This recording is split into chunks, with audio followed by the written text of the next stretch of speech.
dia a todos e todas. Vamos dar início ao segundo dia do seminário Descolonizando as Relações Internacionais, Pós-Colonialismo e seus Fragmentos. Eu sou Carolina Mulan, professora do Instituto de Relações Internacionais da PUC. Queria inicialmente agradecer a presença de vocês, dos nossos convidados, agradecer a equipe de estagiários do Departamento de Letras, que está nos auxiliando com a tradução simultânea, pedir a compreensão de vocês, né? Eles estão também aprendendo aqui nesse seminário, então, se houver alguma inconsistência, faz parte do processo de aprendizado, né? E also thank our guests to this third table of the seminar entitled Borders, Insurgency, and Post-Colonial Thinking.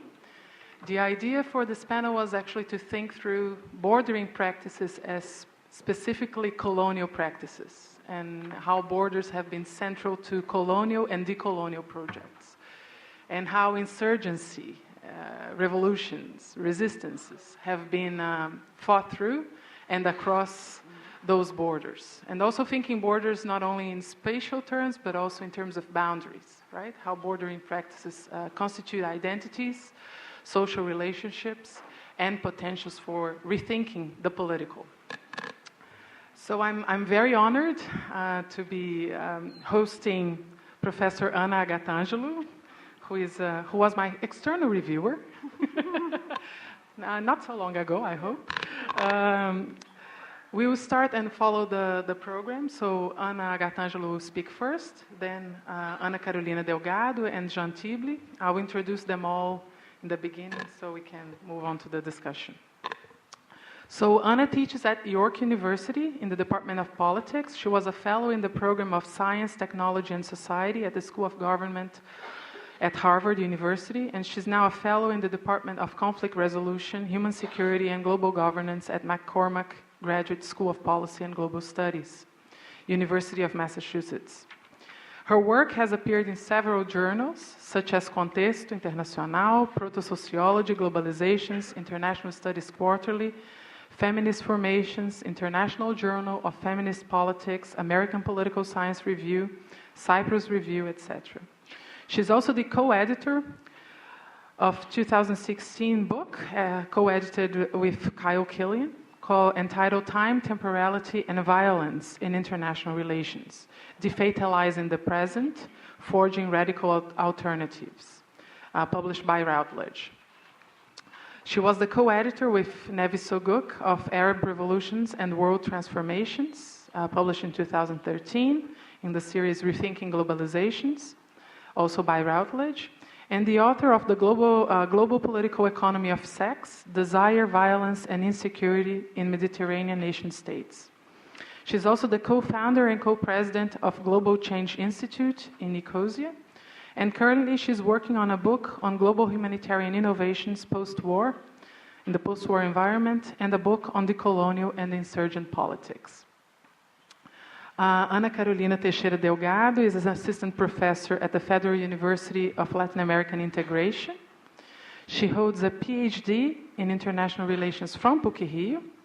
She has worked as research assistant at the BRICS Policy Center and as assistant coordinator of the South American Political Observatory. Her dissertation research was on decolonization and internal colonialism in Bolivia, where she stayed for a year doing field work. Last but not least, Jean Tibli is professor of political science at the University of São Paulo. He graduated in international relations from PUC São Paulo, has a master in IR from PUC-Rio, and a PhD in sociology from Unicamp. He is the author of Marx Selvagem, Savage Marx, published by Anna Bloom in 2013, with a second edition in 2016. And is the co-editor of June, the Protest of June 2013, Potency of the Streets and Networks, published by the Friedrich Ebert Foundation.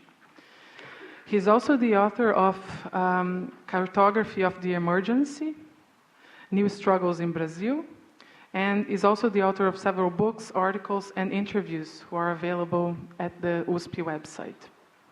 So thank you all very much for being with us this morning.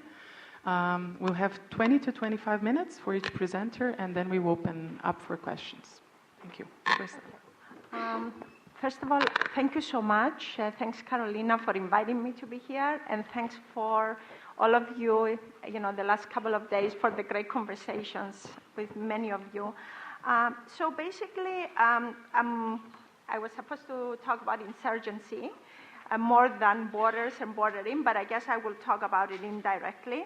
I wanted to begin with a couple of caveats, because it's a long paper, so I cannot read the whole paper. But I will give a couple of ideas in terms of how I work through this paper and think through this notion of insurgency as a form of decolonial, kind of invention, to use Fanon here. And one of the things that I really want us to think through is not to think of insurgency as a kind of a given already, but think of insurgency more through the different practices that people are grappling with, in the spaces that they find themselves. So I wanted to start with that on two levels. In insurgency, we have seen it in many parts of the world. We have seen much indigenous insurgents happening, especially a lot in Latin America, North America at this moment, Australia, Finland, where indigenous peoples, but also, what I will be speaking about the MENA regions in the Middle East, movements and protests, they provide a means of rendering subjugated knowledge as visible and of envisioning alternatives to modernity coloniality. Given that this process of revitalization represents a struggle for autonomy in what is ultimately a poetic recreation of the self, I contend that insurgency represents not only the negation of oppression, coloniality, neoliberalism, or the dominant projects of the upper classes, as the cases may be, but also the affirmation of possible alternatives to the dominant power structures and systems of knowledge. So contemporary insurgency thus represents, or could represent or be read in that way, and I read it in that way, a form of cultural resurgence, an emergence into the scene of global politics, and an insurgence into the sphere of letter culture and state power. So this is kind of a generic kind of a definition of thinking through a little bit an insurgency, but again, as I will talk about in a few seconds, the important thing is not thinking of insurgency as being a local thing, but what it really does with global politics or our notions of global politics. So how I try to work through this notion of global politics is looking at urban theory and also looking at the city itself as a site where this insurgency itself emerges, and why so. So I'm going to read, and then I will stop when my time runs out. Urban theory stretched itself after much challenge from feminist African and African American thought and post-colonial impulses to include class-based or urbanization in the theoretical accounts and political claims of blacks, women, indigenous, and other marginalized populations. In the process, however, many interpretive frameworks missed the move to the streets as founded on a notion of crisis of the post-colonial city and democracy, the crisis of sovereignty, the crisis in the sharing of power and territory among a global body of competing claimants. The strategy of the neoliberal market, through its multiple agents and institutions like the World Bank and the IMF, ranging from corporations to the state, is to play upon this conflict and the fears it evokes, and to present to the city the solution of reasonable force through law and order. From the vantage point of a set of epistemes and principles that argue colonial practice provides Western states with the authority to determine the extent of successful revolutions, and thus to define the form of intervention required, the insurgents were not the makers of a revolt or the makers of urban knowledges, sensibilities, and insights. Instead of accepting these premises, though, it is important to recognize the revolution and its related practices as simultaneously ontological, epistemological, and ethical, and must be fought on all three registers. Much of this emerges from the 17th century epistemes of modernity that produce a space of extension as a substitution for a space of localization. And I quote Fanon here. A space that can be measured and ordered, precisely identified and differentiated, is a space under control. A subject who is extended everywhere, who is free of a body and so delocalized, is a subject involved in the continuation of such an expansion. The idea of infinite space and the infinite power of a sovereign subject are both part and parcel of the imaginaries and makings of the urban spaces of empire, turning those bodies whose expertise, i.e. in agriculture and knowledge, made possible urban and imperial spaces into threats that could enclose and limit the possibility of expansion and ongoing innovation of capital here. So I mean, one of the things that I want to suggest here, and I will read in a second, is looking at this moment not like that the post-colonial city is already made and a finished project, but also how the post-colonial city is being remade. You know, and global capital, I mean, and I used the concept of revitalization before.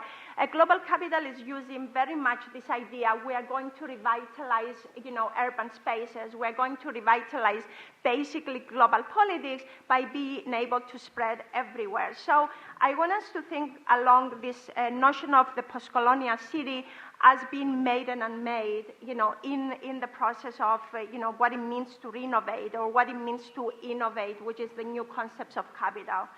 On December 17, 2010, Mohamed Bouazizi, a young fruit and vegetable vendor from Tunisia, and a high school graduate reached a breaking point after being slapped twice across the face by a female police officer and having his goods confiscated from the pavement where he was selling them when he was unable to pay the bribe she demanded. She then proceeded to spit in his face and insulted his dead father.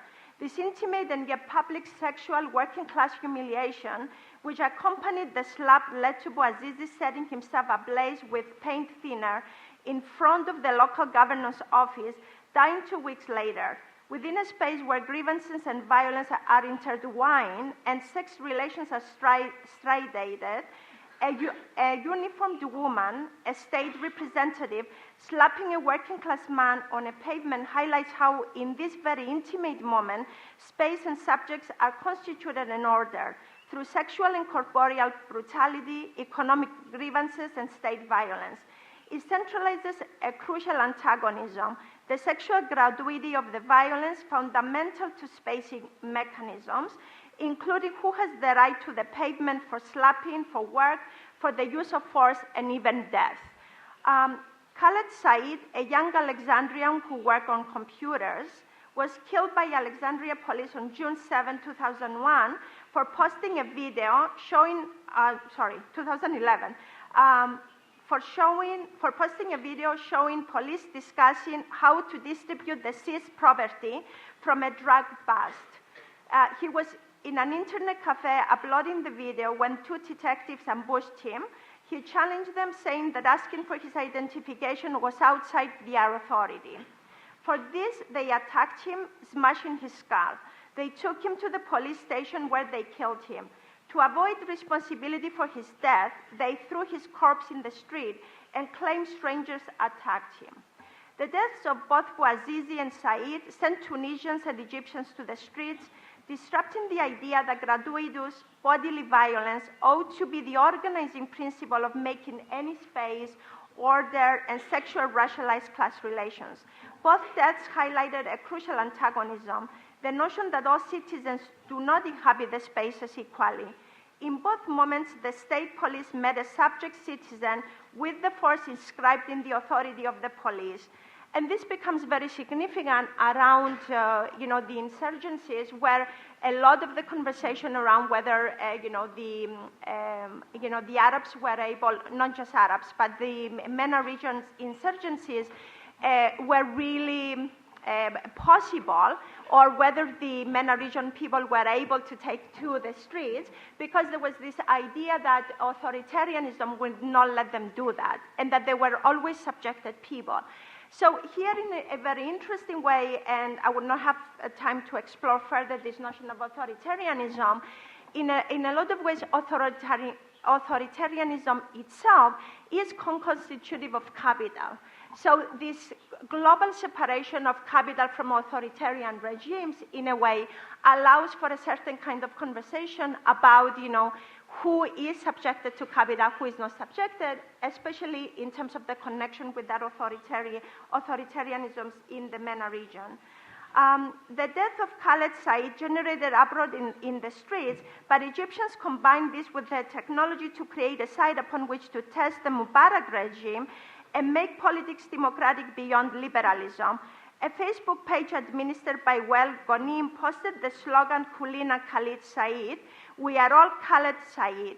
And of course, this one is very significant, especially for us that are speaking about both urban politics, but also, notions of global politics, in the sense that we are all Khaled Said comes, of course, and was informed and shaped by what was going on in the United States around, like all the killings of black peoples. So, along with the comment responding to the news, the European governments were planning to freeze Mubarak's bank accounts. Excellent news. This is coming out of some of the protesters. We do not want to take revenge on anyone. It is the right to all of us to hold to account any person who has wronged this nation. By law, we want the nation's money that has been stolen, because this is the money of Egyptians, 40% of whom live below the poverty line.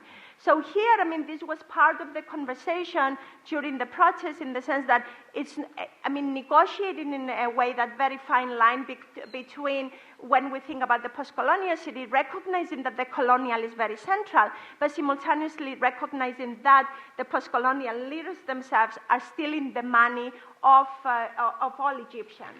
So this becomes really significant in the sense that it also challenges some of these dominant notions that the post-colonial city, the colonizers did these things to the post-colonial city. But in a lot of ways, what the protesters brought up is that the different projects do not benefit equally all the people within Egypt. So here the money, like that Mubarak basically was, sending abroad, was the money, Egyptians understood it as being their money, and that he was stealing that from them. So this raises a lot of questions about, what post-colonial theory has really raised for us from the beginning, what is violence? And how do we really comprehend the notion of violence and in connection with capital? So I want to really, re-centralize this, because it came up a lot in the conversations in the streets. This commentary suggests the insurgents' recognition of the entanglement of the state and neoliberal regimes. Their struggle had to confront both at the same time. So they didn't see themselves as fighting only, the violence of the authoritarian regimes, but also recognizing the violence of the authoritarian regimes through capital formations as well.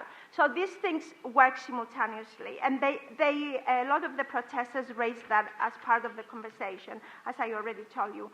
In fact, in Tunisia and Egypt, the shift from urban developmentalism to urban neoliberalism as the solution to accumulation problems, the unevenness of the social order and political legitimacy appear in multiple projects the respective governments used to address their urban problems. In Egypt's collision course with history, Ali relates the history to Said's death. And this is, by the way, I didn't really set the ground very well. This is a textbook that was written, it was a 24-page guidebook, actually, 24 pages, where the, a collective was guiding how the protesters need to address some of the issues in the streets. So that was very significant that it was distributed and really, talking both about what the problematics are, but also how to really intervene in different spaces to rupture some of those problematics in the urban space. In the history of Cairo, the informal settlements with Greater Cairo lost their makeshift homes or poorly built basic red brick apartment buildings in popular areas. They needed to be relocated quickly to avoid a potentially explosive social crisis that could have been politically damaging to the regime. And this is really important in Egypt, because a lot of these people that were relocated, especially the poor people, ended up being in one of the hugest cemeteries, which is a little bit outside Cairo, and 1 million people were basically sleeping in the cemetery. So this becomes very significant around the notion of how we start thinking about the human, and what the place of the human is in relationship to space. And I mean, here I speak about time as well. In the history of Cairo's development, and I put development in quotes, the poor systematically forced out to permit real estate developers and construction companies to create gated residential compounds. This urban reorganization of space was further enabled by the sale of thousands of smaller land slots at market prices, and market prices in quotes again, because basically all those were renegotiated constantly, to upper and middle class individuals who could afford to build small villas or family houses. So here you are seeing how the redistribution of basically resources really entails a redistribution also, if you will, of this notion of humanity. So there is a shift happening in the sale of the land, in the snatching of the land, basically, because these people do not have, let's say, food or access to food, but also is being sold to what is going to be made as the middle and upper classes. So this is a significant making in the process in terms of both thinking about urban theory, but also post-colonial theory as well simultaneously. The state gained important revenue. The move also facilitated looking quickly to the market for solutions to housing and urban development. Mitchell has says neoliberalism is a spatial project promising prospects without limits. And actually that was really sold as a major project in most of the MENA region cities, that we are going to really basically use neoliberal projects, or what neoliberal projects are promises without limits. Nobody can tell us where to stop. Basically, we will go to the nth degree, which raises a lot of questions about the notions of infinite and infinity in terms of thinking through post-colonial theory here and capital simultaneously. Such prospects demand more expansion and snatching of land, segregation of zones, and displacement of bodies in spaces to make them flexible ontologically and ready for exploitation and force with impunity. The same socio-political and economic processes create new concentrations of wealth and resources on the one hand, and economic vulnerability and poverty on the other, with new urban spaces catering to and harboring these groups, producing a new social architecture. In Rule of Experts, Mitchell has a chapter titled Dreamland, named after a housing development built by Ahmad Bahad and Mubarak Crony. The IMF lauded Egypt as a beacon of free market success, the standard tools for measuring economies. And I quote here the IMF text that is speaking about Egypt. Even as the poor suffered, in reality, the unfettering of markets and agenda of privatization were applied unevenly at best. The uneven distribution of wealth and resources, the economic grievances, not just grinding poverty, and the erosion of a sense that some human spheres should be outside the logic of markets, created a Cairo and an Egypt of degraded schools and hospitals, and guaranteeing grossly inadequate wages, particularly in the ever-expanding private sector, turned hundreds of dedicated activists into millions of determined protesters. So, how am I doing with time? 8 more minutes. Okay, I have to, I'll read this, okay.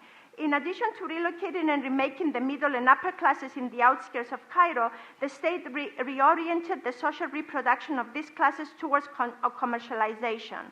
By moving to the gated compounds, an ever-growing number of Egyptians aspired to replace their leverage as citizens with a more favorable commercial leverage as customers. The changing foundations of social-political agency have thus been shaped by the dynamics of a new social model inside the gated compounds. Their citizens are constituting themselves with the neoliberal market as entrepreneur subjects, negotiating their urban well-being directly with commercial market entities rather than with state institutions that can be held accountable. And this becomes significant because there was a rush of many corporations and agencies to basically negotiate with this new emerging middle and upper classes.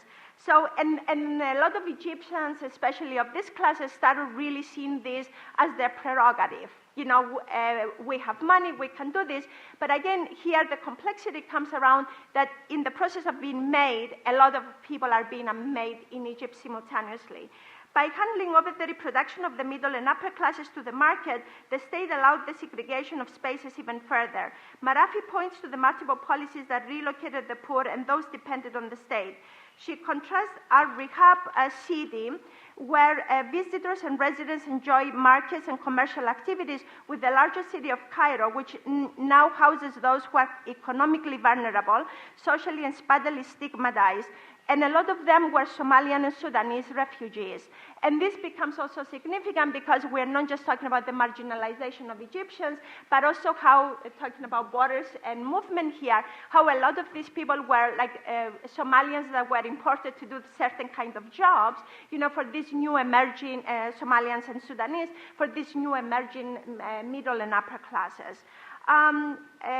These figures of the Arabs stand outside the rest of the society. I'm going to read a little bit quicker here.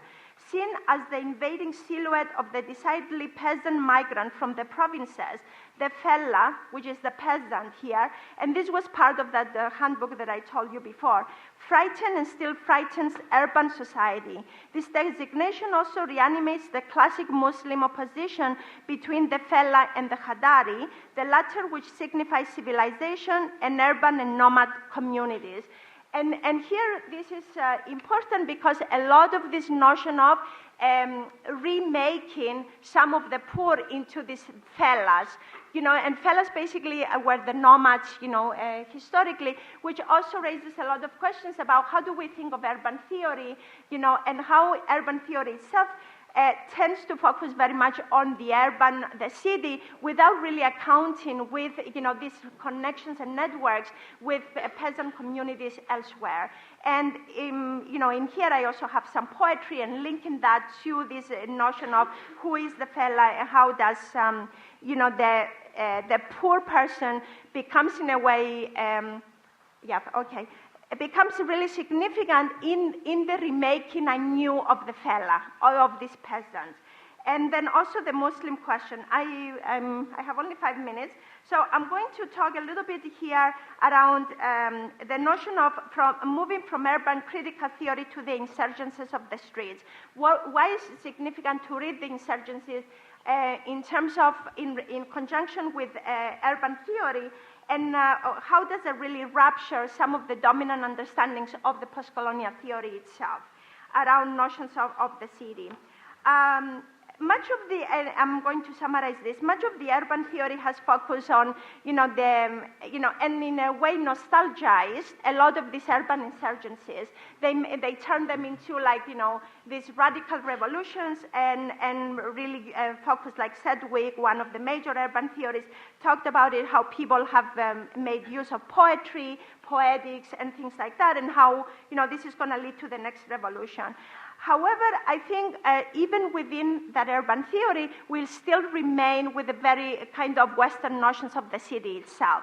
And what that really entails basically is not even imagining the city itself as a site, the street itself as a site of political contestation, but also a political testing of certain principles and notions of what the polis is supposed to be about and what the subject is supposed to be doing in terms of their own visions within the polis.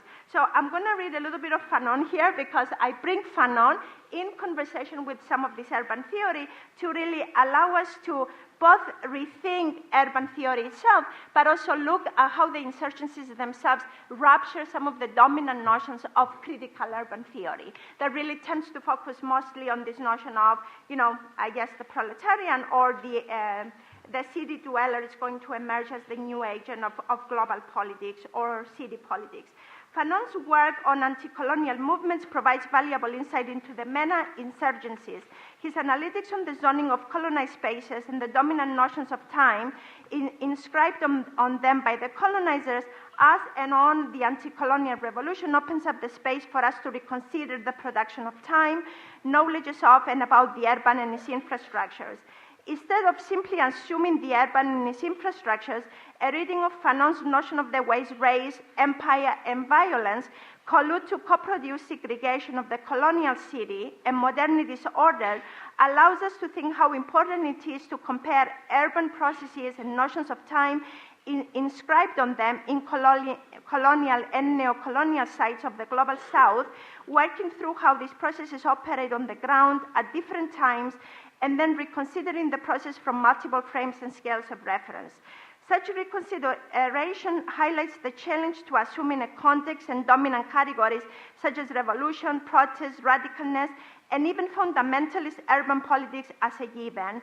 The making of protests and radical interventions are themselves circumstances that generate and force into existence new notions of abolition and politics, new theoretical analytics about the possibility of abolish otherwise.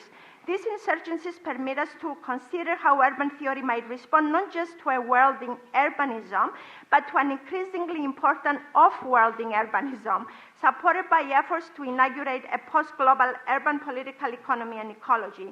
For Fanon, in an initial phase, it is the action, the place of the occupier, that determine the centers of resistance around which a people's will to survive becomes organized. He links the concept of spatiality to the segregation zoning of rich and urban poor, black and white, men and women. Much urban theory presumes that zoning at the urban scale has very much particular physical and social characteristics.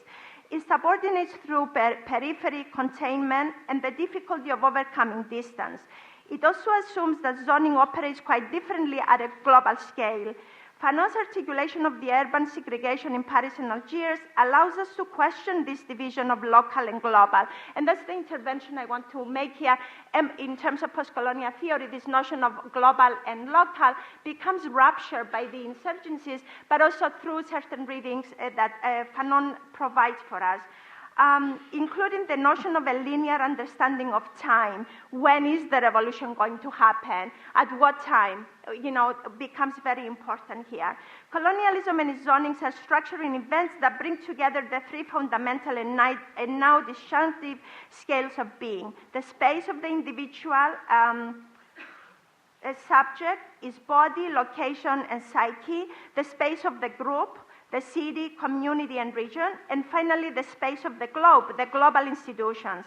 Together, these provide the resources that can be incorporated into empirical analysis of civil society, and I put civil society in quotes because I problematize civil society in the paper, and its economies of evaluation and ordering that is cellular. So here, in a way, bringing all these three simultaneously, like the body, and again, I complicate this based on Fanon, a body, location, and psyche, the space of the group, the city, a community, and region, and then the space and globe, the global institutions. I want to really, I basically challenge through Fanon this notion of this segregation itself, that is consistent in different projects. And I began with the notion of authoritarianism because it assumes the sovereign is very independent of capital, so that's one way. But these segregations themselves, as Fanon tells us, they are all very cellular, meaning zooming in to, the body itself, but the body is a much more complicated notion as I read it elsewhere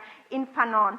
So zoning and ordering the world into civil and uncivil is a temporal performance, a temporal mechanism that pins down and filters individuals based on development and racialization, thereby demanding practices and multiple struggles to combat this form of violence. Okay, I will conclude. That positions certain backward groups and territories for further violence. In short, Fanon's critique of what is zoning and segregation allows us to stretch the familiar notions of the urban and its infrastructures. And I have, I engage a lot with urban theory here, but I want to finish with a couple of things that I want us to think through a little bit more systematically. What is it? What is movement? What is borders? But how insurgencies themselves are not a given, but thereby, if they are not a given, challenge even our notions of theoretical frameworks that we come, and try to impose on these particular moments. And I will read this because I think it gives us a few, as a conclusion. In the MENA region, the structuring of the urban through spacing mechanisms segregated the educated youth whose jobs now were temporary and the working and middle class whose relocation to gated communities meant their reorientation and redistribution of resources and infrastructure to those spaces, with correspondingly less allotted to those living on the outskirts of Cairo or Tunis or Amman.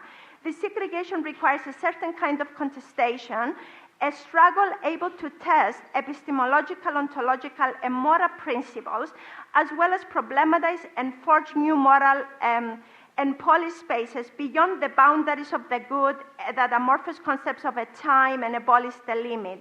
Social pathologies of the colonial, authoritarian, neoliberal state and neoliberal institutions such as the market can be disrupted through what I use a lot, this notion of combat, because Fanon uses it, but also a lot of the insurgents, the protesters in the street, so the street is up as a combat side, both of their own ontological, of their own existence. So for them, that became a very important, that's why I was saying zooming in into the cellular. So you cannot just talk only about the body, but also what does it really mean to breathe? What does it mean to be in a space that you really reopen in a new way? A process whose making in the present also depends on interruptions, on rupturing, and I'm finishing, and challenging continuities of that same present that dominate projects of urbanism and city designs. There is something in this process and his writing that exceeds urban life. Both time and space inscriptions cannot be easily rerouted to something that is already captured or represented, something discoverable, the revolution. The protest and the multiplicity of imaginations of projects are shifting, always producing possibilities and making possible the emergences of protests that naturalized categories and urbanisms are always working to suppress or elide. Urban theorizations, then, cannot easily elide nonchalantly that the time and spaces of revolt, challenge, and even ruptured temporalities that take the narration of urbanisms and ordering for granted. Combat and struggle here cannot be reduced to a teleological process and a final meaning, revolution, and a new world. Rather, both the subject of combat and protest are themselves problems of time to remember Fanon here. I'll leave it there.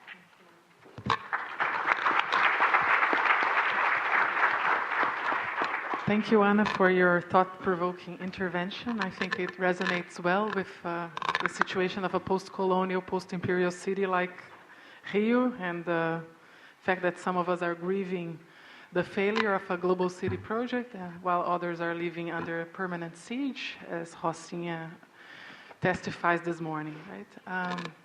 So without any further delay, I'll pass the floor, and we'll switch to Portuguese.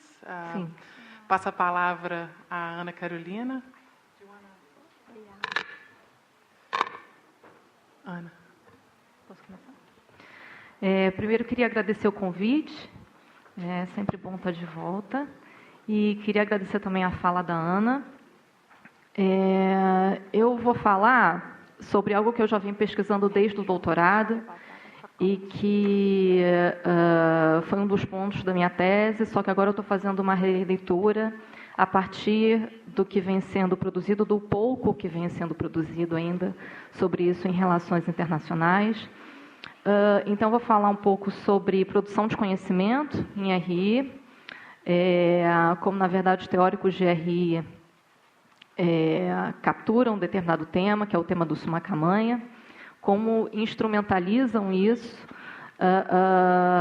lembrando muito o que os cientistas sociais já fazem em relação ao tema e como o RI também acaba despolitizando o Summa Camanha, ou que é considerado como uma ontologia radical. E aí, só para lembrar, o Summa Camanha é traduzido correntemente como viver bem, tanto no português quanto no espanhol, mas, na verdade, ele sintetiza uma cosmologia aimara. Outra coisa que eu queria atentar é como essa despolitização do tema, tanto pelos teóricos das ciências sociais como pelos teóricos de relações internacionais, pode ser bastante perigoso para a descolonização, que também é outra questão reivindicada por grande parte dessa literatura. Né? Como as relações internacionais, na verdade, não lidam de modo apropriado com a diferença, mesmo quando se propõem a tratar da diferença e criticando o caráter excludente da disciplina de relações internacionais, o seu caráter ocidental e o seu caráter colonial. Nos últimos 2 anos, basicamente, a ideia de pluralizar ontologicamente a disciplina de RI tem sido bastante evocada. Já havia sido evocada por outros teóricos, Mas com a ascensão da literatura pós-colonial e dos estudos indígenas, principalmente, esse tema ele vem sendo cada vez mais aquecido, digamos assim. E aí, nos últimos 2 anos, com a entrada também de uma literatura bastante produzida na América Latina, ou que se refere à América Latina, na disciplina de Relações Internacionais, muitos teóricos têm evocado essa pluralização ontológica de relações internacionais através da noção de pluriverso, né, que diversos cientistas sociais advogam, né? A gente tem Mário Blaser, a gente tem isso também presente na própria literatura do Viveiros de Castro, né? Quando ele diz que, na verdade, existem mundos diferentes, né? Ou seja, essas ontologias elas expressam mundos diferentes, uma realidade, entre aspas, compostas por diversos mundos ou diversas ontologias. E aí também a gente tem Marisol de la Cadena, o Bruno Latour também vai falar sobre isso, diversos teóricos decoloniais, como Mignolo, vão trazer o tema. Em RI, esse tornou um tema em voga, digamos assim, né? E, através dessa noção, a gente vê alguns teóricos se referindo ao Summa Camanha, ou então ao que consideram como uma cosmologia andina, né? E aí, eu tentei fazer um mapeamento de como o Summa Camanha aparece na literatura de RI, né? Então, a primeira questão é que ele está enquadrado, seja como uma cosmovisão andina, e aí os teóricos colocam não só o Summa Camanha, que é essa cosmovisão aimara, como o Summa Causa, que seria a cosmovisão quechua, né, e aí se referindo à política e aos povos indígenas no Equador, todos no mesmo saco de gatos, né, sob rótulo cosmovisão andina. Ou com uma alternativa à lógica colonial, ou com uma alternativa à lógica não capitalista, ou a promoção de uma outra forma de desenvolvimento. E aí, entre os principais teóricos de RI, a gente tem a Maya Querejaço, e a gente tem a Cristina Rojas, né? A Cristina Rojas, mas até produz muito sobre isso. A grande questão é que, de uma forma ou de outra, essas categorizações, elas vão reproduzir o trabalho de diversos teóricos nas ciências sociais, desculpa, que já pensavam sobre esse tema e já incorporavam essas cosmologias outras indígenas nos seus trabalhos, né? E aí a gente tem o Quijano, o Dussel, o Alberto Acosta, o próprio Boaventura de Souza Santos, entre outros. E segundo, vão revelar, principalmente com relação aos teóricos de RI, que é a minha grande preocupação aqui, uma preocupação primordial deles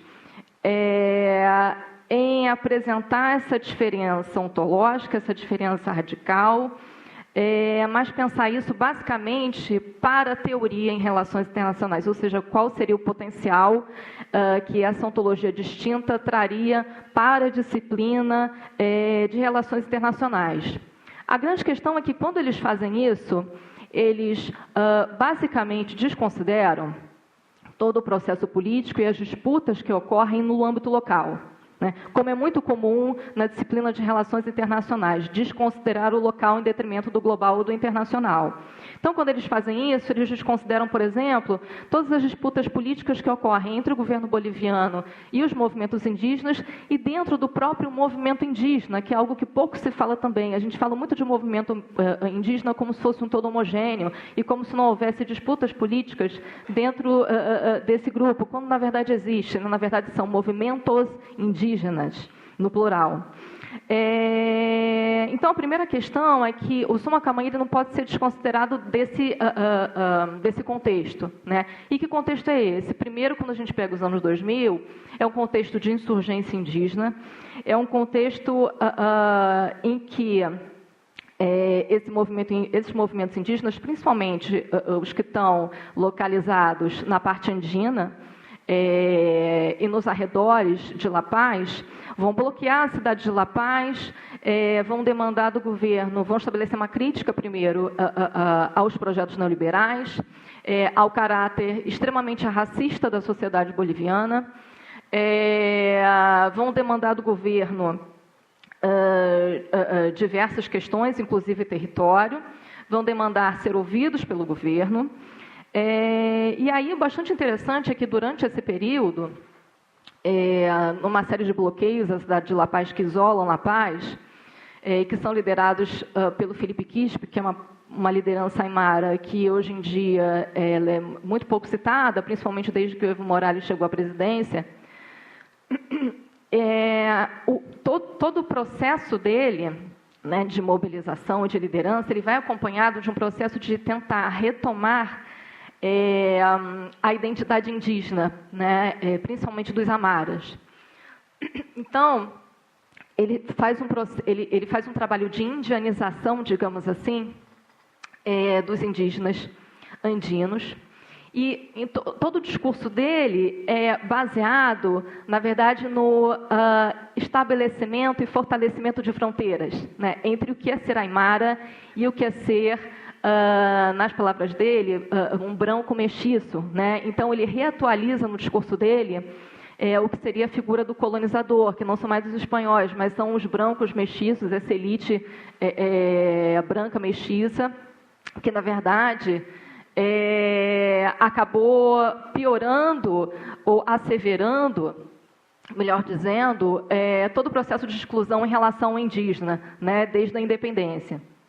E aí, o discurso dele, que é um discurso muito emblemático, muito inflamado, ele lembra muito o que o Fanon coloca sobre o mundo colonial como sendo um mundo maniqueísta. É um mundo extremamente dividido entre o bem e o mal. É um mundo de extrema polarização, extremamente violento, e é nesse contexto que o Felipe Quispe tenta evocar o que é ser aimara como radicalmente distinto do que é ser branco mestiço, né? Evocando o que seria essencialmente distinto, e isso como uma estratégia para o empoderamento do indígena e para a construção dessa identidade aimara, uma autoafirmação. Esse essencialmente distinto, essa ideia, ela vai estar presente também no discurso sobre o Sumacamanha, né? Talvez de maneira não tão inflamada quanto no discurso do Felipe Quispe, mas vai estar também presente, né? O Sumacamanha como sendo algo completamente distinto de uma ontologia ocidental moderna, de uma lógica racional, como sendo algo moralmente, e eu acho que isso pode ser dito explicitamente, como algo moralmente melhor, né, do que essa lógica racional moderna, né, que os excluiu, e que não só os excluiu, mas como também, na prática, não entende o indígena. É uma cosmologia que está baseada não numa separação entre o espiritual e o material, né? Na verdade, existe uma relação bastante simbiótica entre o material e o espiritual, né? Onde o que ocorre no dia a dia, na verdade, reflete e é condicionado por uma energia maior e vice-versa. Num mundo em que tudo vive, então não há uma ideia de que existem seres inanimados, né? Na verdade, tudo vive, uma pedra que está ali vive, a cadeira vive, tudo vive, e tudo tem energia. E por conta disso, na verdade, a gente deve atuar de forma a garantir uma certa harmonia no ambiente. Enfim, só que essa expressão também, ela começa a ser motivo de disputa entre os próprios grupos indígenas, né? Alguns começam a criticar, dizendo que, olha, esse é um discurso que está muito bom para fora, para os intelectuais ou para os organismos internacionais, mas ele não reflete o dia a dia da Bolívia. Na verdade, ele essencializa o indígena, e, na verdade, não é assim que as coisas ocorrem, e despolitiza também a nossa luta. Outra questão é que, na medida em que essa expressão vai sendo capturada pelo governo do Evo Morales, ela se transforma também, ela deixa de ser Sumacamanha, ela se transforma em viver bem. E passa a se tornar um slogan de diversas políticas públicas, né? Então, vai desde algo que poderia estar mais relacionado ao que seria o EMARA, mas também a questões como pagar impostos para viver bem. Então, ele acaba sendo transformado em slogan, sendo retirado do seu real significado e sendo aplicado a políticas públicas as mais diversas, né? Também passa a ser utilizado pelo governo, e se valendo do que seria autêntico, ou essencialmente distinto nesse discurso, para se projetar internacionalmente, seja como um governo indígena, ou um governo que defende os povos indígenas, principalmente os povos indígenas na América Latina, ou um governo que, por ser assim, ele é distinto de todos os outros e teria algo a propor à sociedade internacional, né? Ao mesmo tempo que isso acontece, no plano local, o que a gente vê é que o Estado vai sendo colocado como uma força transformadora, então a gente tem a recentralização do poder na figura do Estado, a gente tem um incentivo a uma política extrativista, que em si iria de encontro ao que o Sumacamanha propõe, e a gente tem a criminalização de diversas lideranças. Pois bem, e aí eu já vou encerrar, essas questões são praticamente desconsideradas, não só nas ciências sociais, pelo menos nos primeiros trabalhos, ou em grande parte dos trabalhos, eu diria que tratam sobre o Sumacamanha, mas na literatura de relações internacionais, né? O pouco que se vê sobre o Sumacamanha, quando ele é tratado, essas questões não são desconsideradas. E aí, por que não são desconsideradas? Porque os autores de RI prezam pela teoria em detrimento da empiria, né? O que, para mim, é algo bastante grave, né? Porque a gente estabelece ou reproduz uma outra fronteira dentro da própria disciplina, né? Outra questão é que, ao fazer isso, os teóricos de RI correm o risco de despolitizar o tema, né? Assim como os cientistas sociais já o fizeram, assim como o governo boliviano vem fazendo, desconsideram a relação de dominação e resistência que atravessa as disputas e que alimenta essas disputas políticas, seja entre o governo e os movimentos sociais, ou seja, dentro dos próprios movimentos indígenas, e corre o perigo de reproduzir slogans, assim como o governo também faz, e de recolonizar, né? O que é tudo que os teóricos de RI não querem, porque eles advogam uma descolonização, né? Então, o que eu queria chamar a atenção é como que a produção de conhecimento em relações internacionais, dentro daquele grupo que se propõe a descolonizar, inclusive, né, a literatura, o pensamento e tal, ela corre o risco de, na verdade, reafirmar um projeto colonial. Então é isso. Obrigada.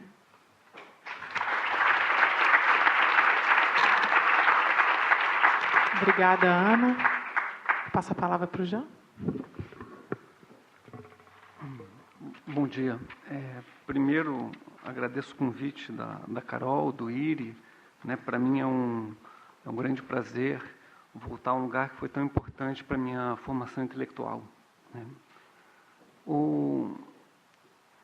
Vamos dizer que meu principal ponto, né, para compartilhar com vocês, é que se a gente for pensar em descolonizar as relações internacionais, para mim, vamos dizer, o ponto mais decisivo é povoar as relações internacionais. Né? O antropólogo Tim Ingold, quando perguntaram para ele o que é antropologia, ele falou: antropologia e filosofia com gente dentro. E aí o people tem dois significados. Tem o significado de pessoas e de povos, ou povo. Né? Ou seja, sem gente, tudo fica claro num duplo sentido. Né?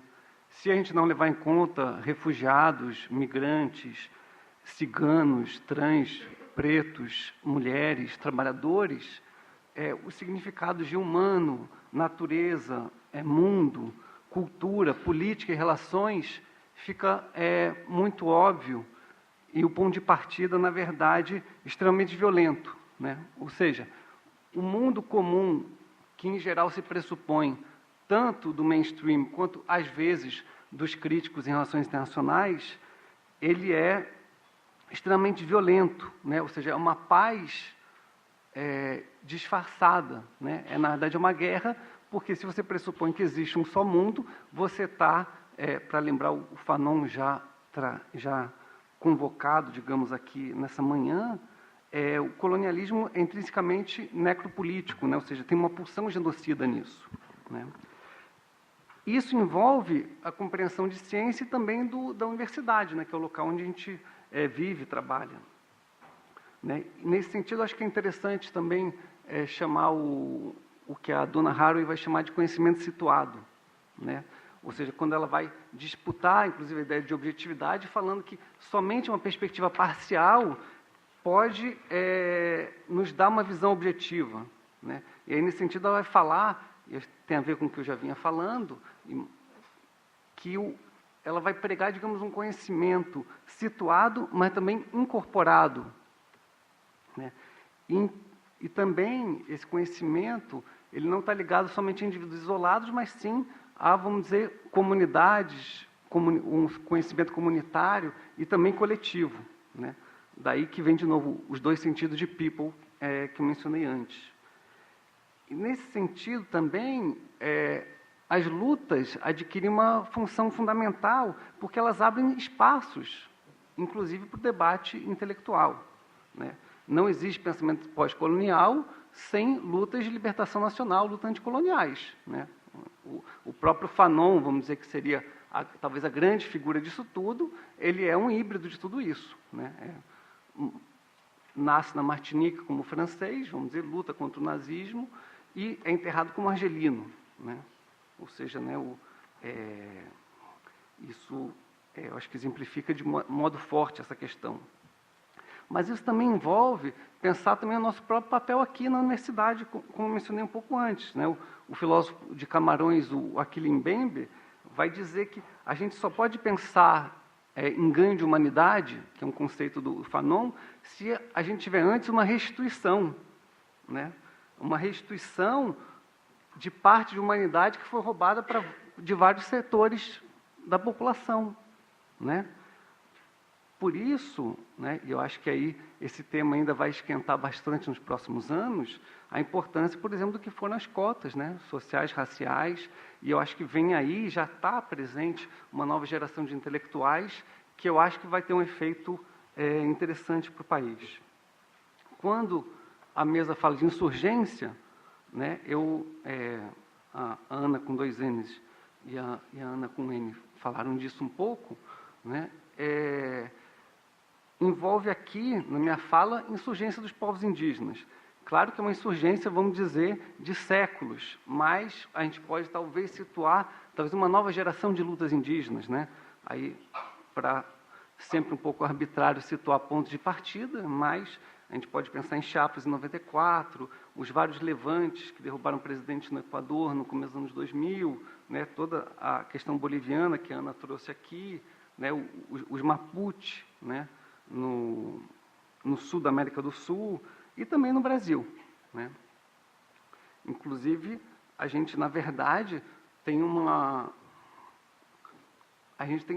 milhares ou dezenas, centenas, para exagerar menos, de teóricos pós-coloniais que talvez a gente não aproveite muito, né?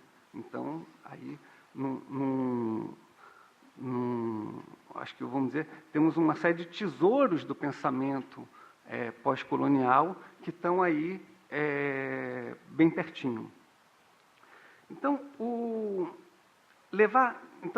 o que me parece interessante é levar a sério. Então, eu falei de gente, de povoar, mas também quando as pessoas, vamos dizer, são diferentes, né? Inclusive, onde elas colocam essa questão dos mundos, que um pouco a Ana já colocou aqui.